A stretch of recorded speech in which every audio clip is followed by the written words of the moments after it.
Why choose a Sleep Number smart bed? Can I make my site softer? Can I make my site firmer? Can we sleep cooler? Sleep Number does that. Cools up to 8 times faster and lets you choose your ideal comfort on either side. Your Sleep Number setting. J.D. Power ranks Sleep Number #1 in customer satisfaction with mattresses purchased in-store and online. And now all mattresses are on sale, plus free home delivery during our Cyber Week sale. Limited time. For J.D. Power 2025 award information, visit jdpower.com/awards. Check it out at a Sleep Number store or sleepnumber.com today.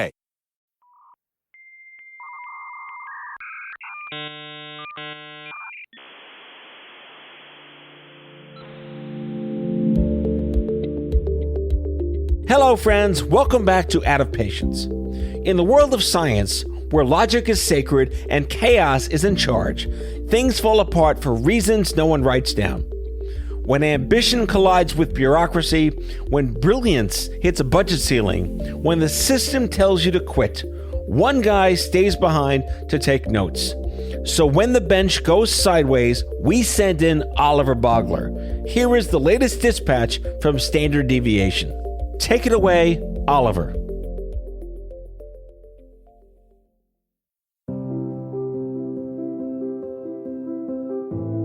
Imagine a scientist, brilliant and dedicated, pouring years into a research project designed to help a vulnerable community.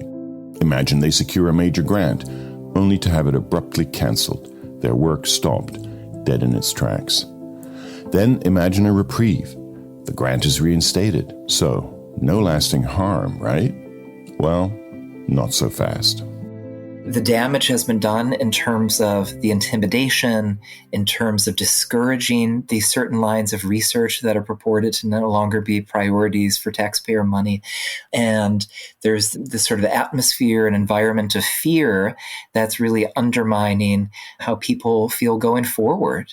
This is the story of Dr. Ethan Moitra, his science, and the real human cost when bureaucracy and politics collide with vital research, and when the fix creates an entirely new set of problems, leaving the scientists scrambling to save their work. I'm Dr. Oliver Bogler, a cancer biologist supporting scientists and telling their stories. In high school, math and science were Ethan's strongest subjects, so he picked engineering for his major, but he didn't fit in. So he explored the other paths and found that psychology matched his curiosity and desire to help people, and that he could combine it with his interest in anthropology. The way that people experience the world, the way that people even experience mental health, anxiety, depression, all these sorts of things is influenced by our culture and our backgrounds. Fast forward, and Ethan is an associate professor of psychology working on mental health in vulnerable populations, a core project funded by a National Institute of Mental Health 3-year R01, specifically aimed at understanding the mental health impact of COVID-19 on the LGBTQ+ community. Decreases in social support are often associated with worse mental health, such as worse anxiety or even symptoms of depression. And specifically for this grant, we decided to focus on people who identify as LGBTQ+, with the rationale being that these individuals probably had some challenges related to social connections even before the pandemic, and then the pandemic came along and made things even worse. But really, why focus on this community when COVID affected us all? Part of the reason is that people who identify as LGBTQ+ disproportionately work in service jobs, like restaurants and stores, and these were among the first to disappear when the virus hit. But there was another reason: discrimination, and with it, stigma.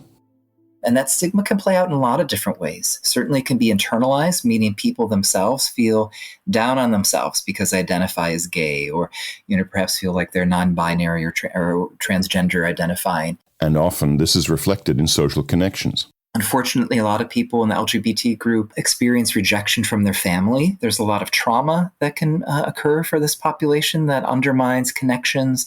And so all these things really come together to make social support and social connections really challenging potentially for LGBTQ folks. And that was, again, even before the pandemic. And the consequences can be severe.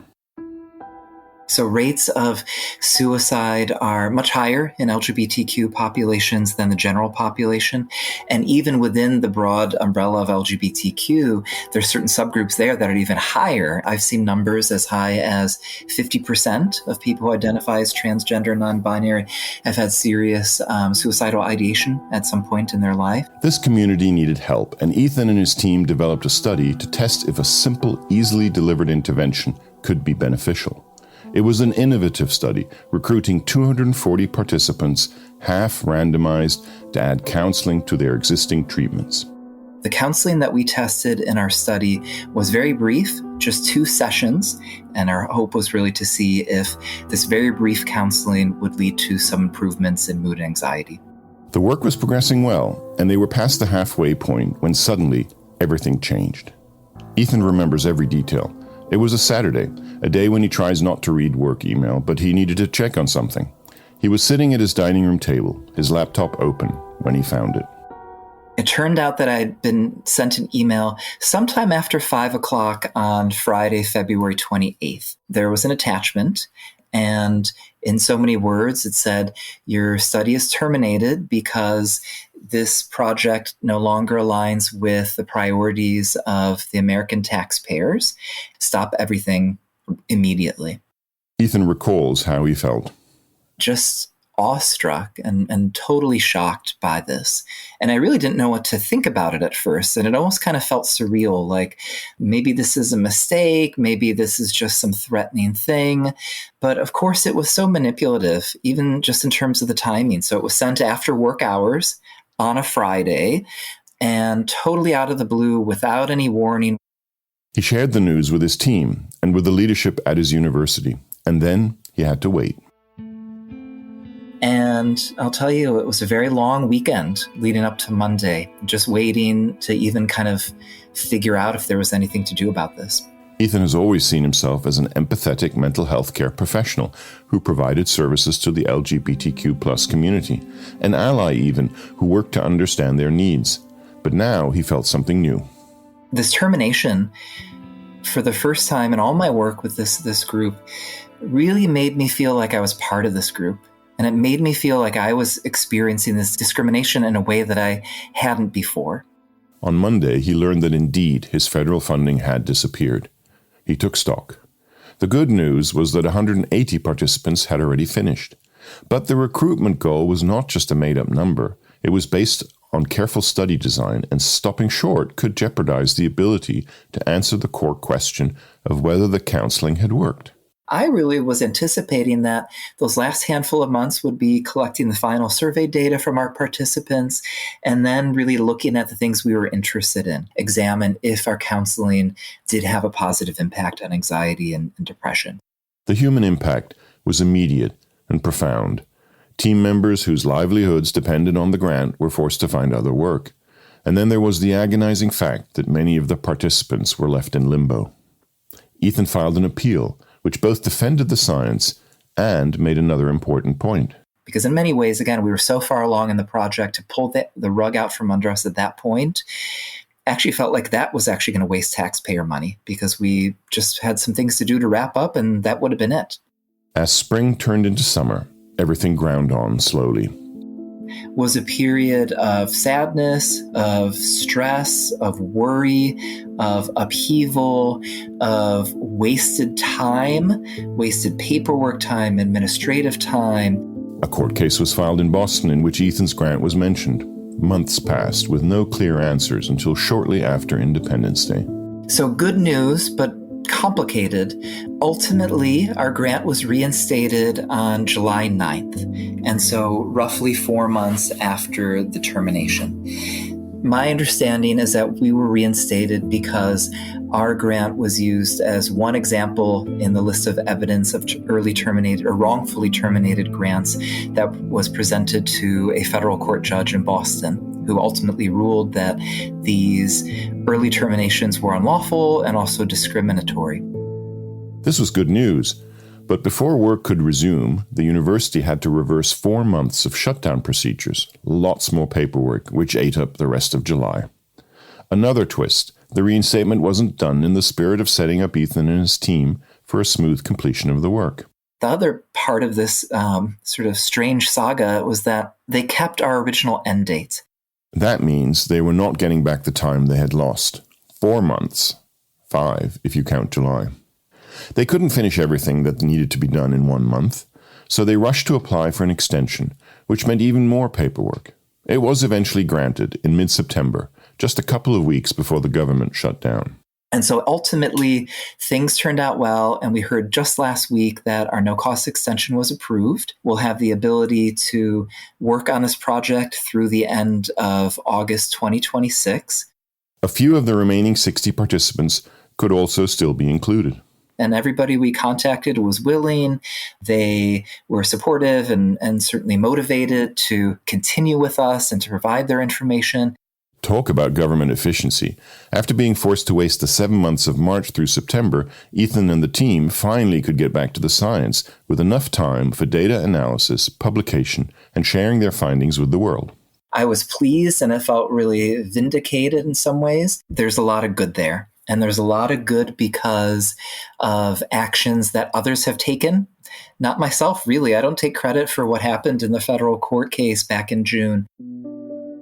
But there has been lasting change. We in the research community have started to change the words that we use to be less direct about and essentially to avoid raising red flags about some things that we're interested in. It is affecting career choices among the junior scientists Ethan mentors. And so this one person, for example, really hoped to continue working in the LGBTQ research realm. And the initial conversations we had, first of all, were, okay, is this really going to be viable going forward? People have legitimate fears about getting funded, and if they can't get funded, of getting terminated. Ethan's own job depends on him having grant support. And he makes the point that climbing the academic ladder means establishing expertise in a certain area, say a specific vulnerable population. This is what helps people get promoted, get good jobs, and certainly helps make the case for getting grants, because part of what we sell in a grant is, hey, I'm a good person to do this work, or my team's qualified to do this because we have this, and this expertise. The idea that the government can just reach in and eliminate whole fields of research has cast a chill across academia. But there's a whole lot more than career advancement involved. And so for me as a clinical psychologist, as a therapist, and as a researcher, it's important for me to do things that are helping people in need. And as we've discussed, we know that people who identify as LGBTQ+ have higher mental health needs for a whole host of reasons. And so, of course, it makes sense to work with people in need, just like it makes sense to work with people diagnosed with cancer or high blood pressure or whatever. Like these are where the issues are. We work in the healthcare research realm, and this is what we do. I would say it doesn't matter whether I personally believe that there are more than 2 genders, or even any genders at all, or whether some people feel their gender identity doesn't align with their body. What matters is that some people do believe that, and this deeply affects how they experience the world. And so my message to people I work with is it's important to put our energy towards not just what personally feels meaningful, but also really has the potential to do good in the world. Dr. Moitra's experience is a stark reminder that in the world of scientific research, even a win can feel like a loss. And it is a vivid snapshot of human resilience, the systematic vulnerabilities, and the ongoing fight to conduct vital research in the face of political and bureaucratic headwinds. And even if the current funding climate is threatening and seems to be shifting away from these things, we know it can change. There was a lot of grief and upheaval over the last number of months, and some wasted time and some things that kind of undermine us a bit. But we've prevailed for now. And my hope is that if we just, all of us keep at it, we will continue to prevail. This is Oliver Bogler with Standard Deviation on the Out of Patients Podcast Network.